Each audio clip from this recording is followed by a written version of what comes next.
बोलो सीतापति रामचंद्र के, लक्ष्मण वीर के, बजरंग बली के।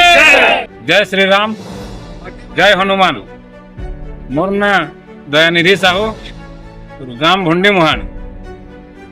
आमे दीर्घ 48 वर्ष धरिकी आम भुंडी मुहान ग्राम रे श्री रामनवमी महायज्ञ पालन करा जाउछि।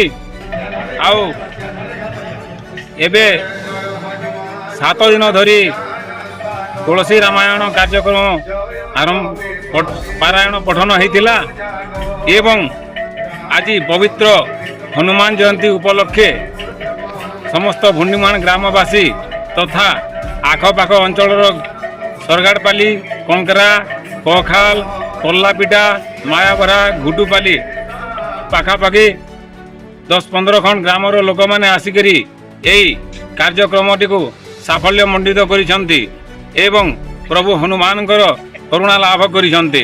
जय श्री राम। आज हनुमान जयंती यही भुंडीमान ग्राम आम्भे महासमारोह हनुमान जन्मदिवस पालन कलु। मुझे गाँव पूजक आज ग्रामवासी समस्ते उपस्थित रही हनुमंत जी महाराज जयगान करी जन्मदिवस पालन करूँ। वर्तमान आमर ग्रामवासी समस्ते बसी अन्नप्रसाद सेवन व्यवस्था चली। वर्तमान अन्नप्रसाद सेवन हम। जय रामचंद्र महाप्रभु की, जानकी महामाई की, लक्ष्मण ठाकुर की, हनुमंत जी महाराज की, हनुमान की, अन्नप्रसाद की, बुलंद एक बार।